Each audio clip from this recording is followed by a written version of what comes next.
వెళ్ళిపోయినరు వాళ్ళు చేసినందువల్లే ఇక్కడ ఆ పని జరిగిందని చెప్తా ఉన్నారు. ఒక వ్యక్తి మరణిస్తే కనీసం తోలబోయేటోళ్ళు ఆ దగ్గరుండి ఏం జరిగిందని కనీసం ఒక నిమిషం ఆగి వెళ్తారు. చిన్న యాక్సిడెంట్ అయితేనే, ఒక కుక్క పిల్ల చనిపోతేనే, లేకపోతే ఒక పశువు చనిపోతేనే మనం ఆగి దాని గురించి తెలుసుకుంటాం.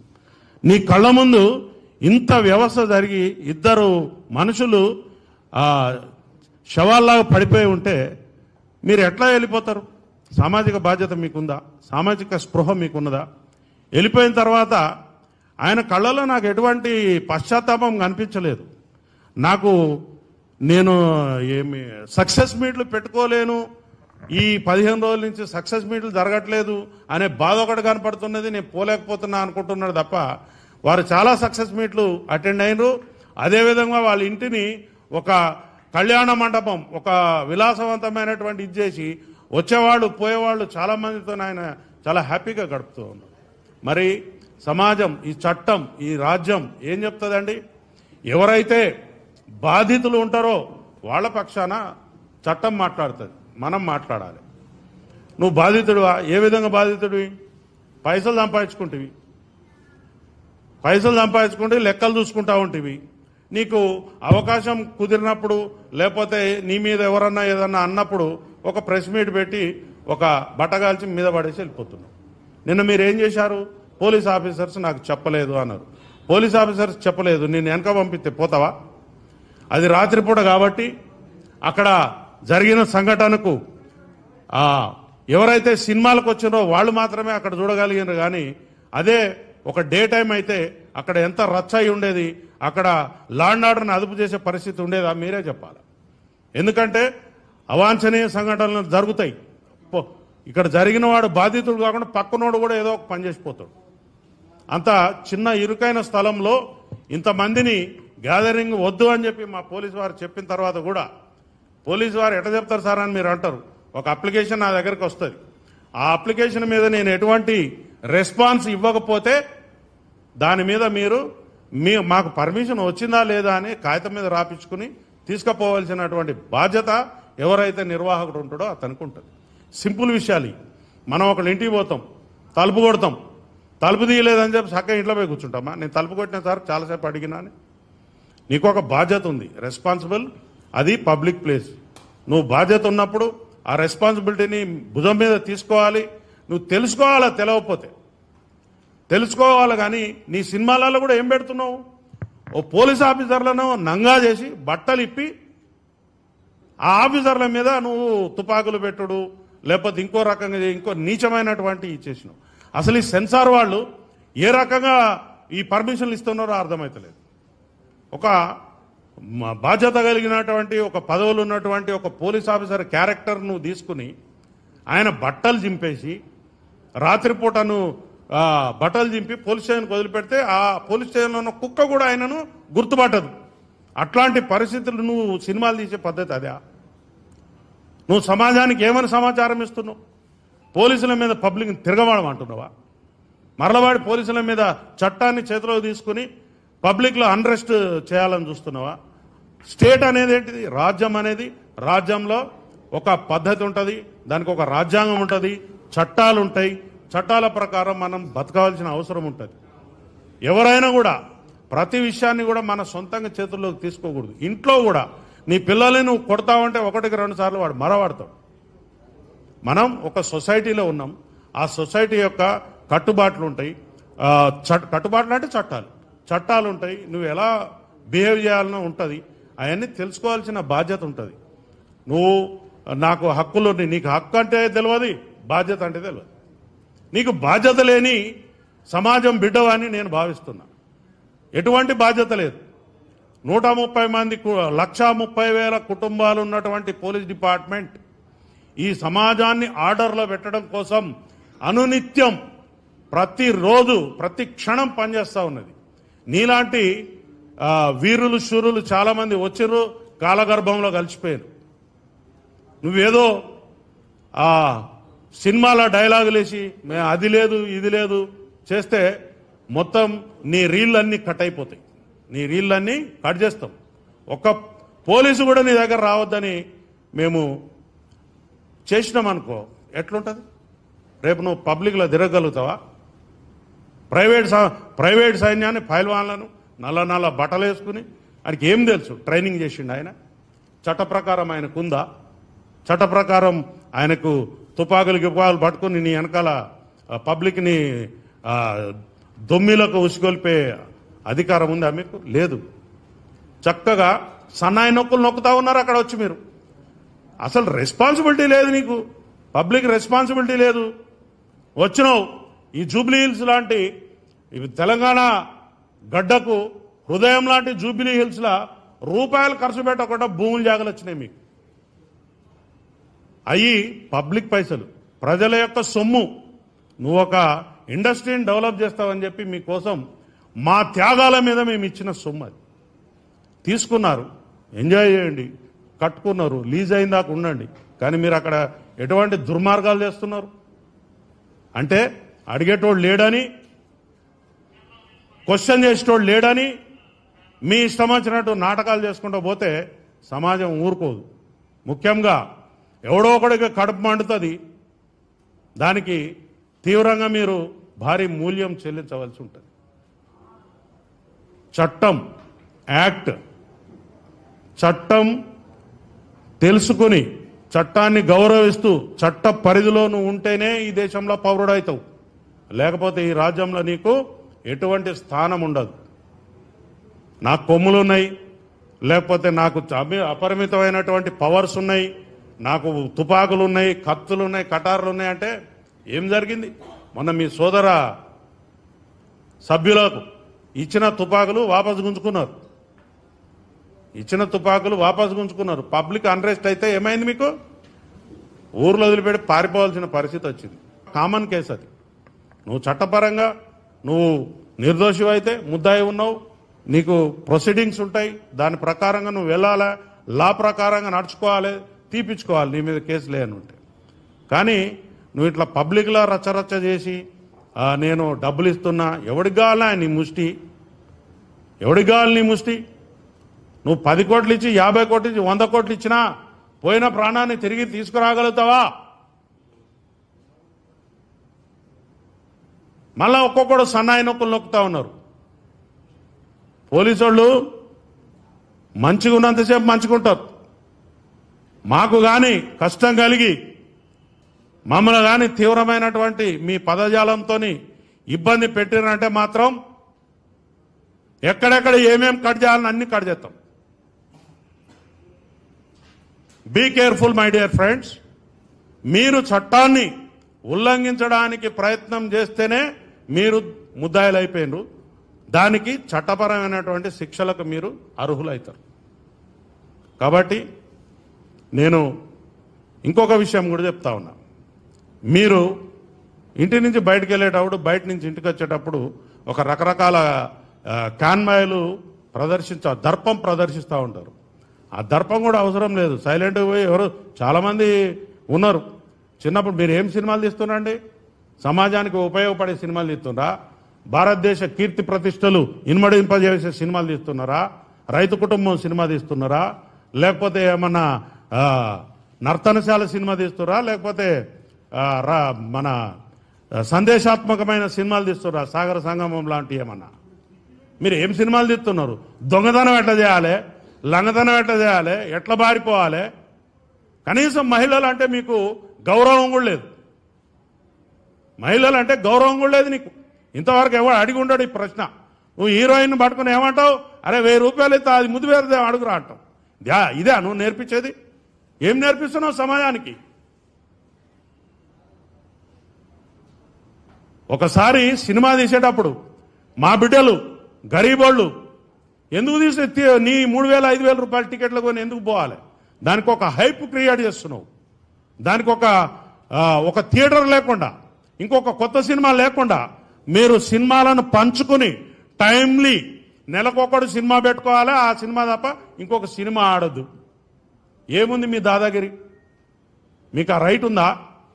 ఒక ఉపాయం ప్రకారం నీ సినిమా తప్ప ఇంకొక సినిమా లేకుండా చేసి ప్రజలను ఆ సినిమానే ఖచ్చితంగా చూసేలా మీరు మలుపుతా ఉన్నారు.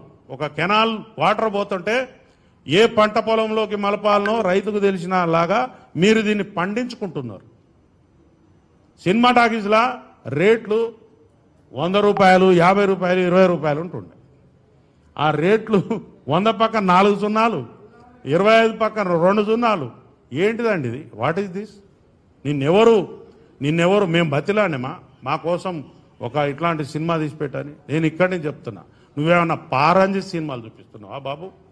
ఈ దేశాని కోసం ఏమన్నా చెప్తున్నావా? అట్లాంటి సినిమాలు చూస్తే ఏమన్నా జ్ఞానం వస్తుంది. జై భీమ్ లాంటి సినిమాలు చూస్తే రాజ్యాంగం గురించి తెలుస్తుంది. లేకపోతే చారిత్రాత్మకమైన సినిమాలు చూస్తే, కోడెనాగు లాంటి సినిమాలు చూస్తే కులాన్ని ఎట్లా విడగొట్టాలని తెలుస్తుంది. నిప్పు లాంటి మనిషి సినిమా చూస్తే ఒక పోలీస్ ఆఫీసర్ ఎంత గొప్ప ఉద్యోగం చేయగలడో తెలుస్తుంది. ఒక మత సామరస్యం ఎట్లుండాలో తెలుస్తుంది. నువ్వు చేసేదేంటయా? నువ్వు చేసేదేంటి? నీకు ఎవడిస్తున్నాడు గైడెన్స్?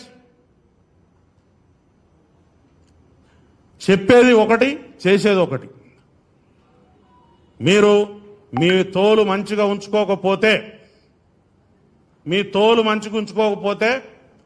తోలు పలగొడతాం. ఒక శాఖ మీద మీరు పేరు చెప్పకపోవచ్చు, ఇంకోటి చెప్పకపోవచ్చు, పని చేయలేదంటున్నా. అక్కడ పోలీసు వారి డ్యూటీ కాదు అది. కానీ ఆ పడిపోయిన ఆ బాడీలకు రెస్పిరేషన్ ఎట్లిస్తున్నారు చూసారు కదా మీరు. మూతిలో మూతి పెట్టి పోలీసు వాళ్ళ పని అండి అది. కానీ ఒక వ్యక్తి అక్కడ జీవితం పడిపోయి ఉన్నది, తీసుకుని ఆ యొక్క రెస్పిరేటరీ సిస్టాన్ని అట్లా అందించారు. కాబట్టి అందులో ఒక బాబు ఇవాళ మన కోసం అవకాశం ఉంది. సో మై ఫ్రెండ్స్, దయచేసి నేను ఈ పత్రికా ముఖంగా, మీడియా ముఖంగా నేను మన వాళ్ళకి చెప్పేది ఏంటిదంటే, ఒక గొప్ప సందేశాత్మకమైనటువంటి సినిమాలను మనం ప్రోత్సహిద్దాం. సందేశాత్మకమైన సినిమాలు చాలా ఉన్నాయి, ప్రోత్సహిద్దాం. కానీ మనం ఏ పని చేసినా కూడా సమాజ శ్రేయస్సును దృష్టిలో పెట్టుకుని సొంత లాభం కొంత మానుకో పొరుగు వారి కోసం పాట పడబోయని చెప్పినారు మన కవులు. అది చదువుకోండి, నేర్చుకో, సబ్జెక్టు నేర్చుకో. నువ్వు గొప్పగా, నీకు హావభావాలు ప్రకటించడం రాదు, నటించడం రాదు, చచ్చిపోయిన మనిషి గురించి చెప్పడం నీకు అంతకంటే రాదు. నువ్వు ఎట్లా నటునివైనవా నాకు అర్థం కాదు. చెప్పు. నువ్వు చెప్తున్నావు, అరే ఇది నాకు పైసలు రాలేదు, నా సినిమా డుమ్ అన్నది, ఇజ్జత్ మొత్తం పోయింది. ఆ పైసలు రాని ఫ్రస్ట్రేషన్ నీ దగ్గర కనపడుతుంది. కానీ నువ్వు ప్రజల కోసం సర్వీస్ చేసే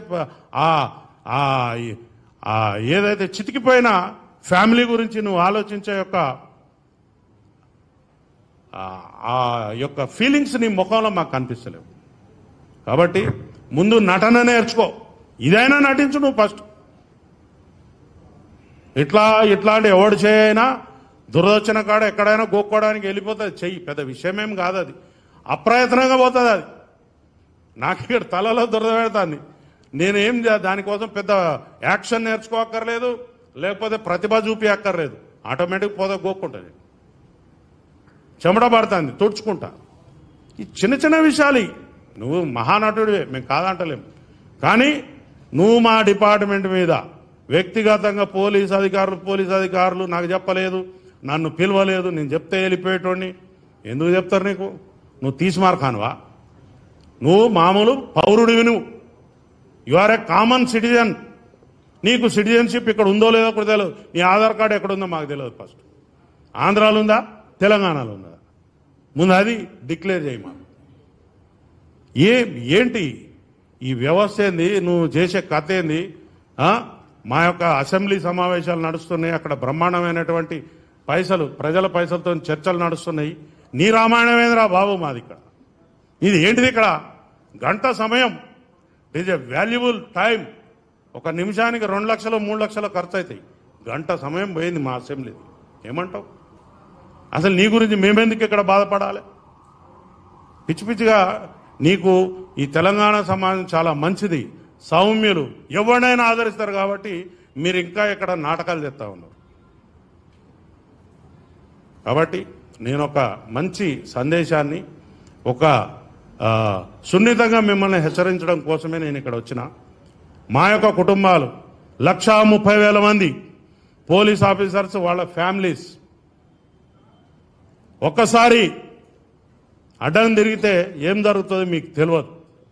కాబట్టి నేను చెప్తున్నా, పోలీసు వారి మీద నోరు బారేసుకోవడం బంద్ చేయి. మా ఇన్వెస్టిగేషన్ చక్కగా లేదు, మేము సరైన సెక్షన్లు పెట్టలేదు. There is a platform.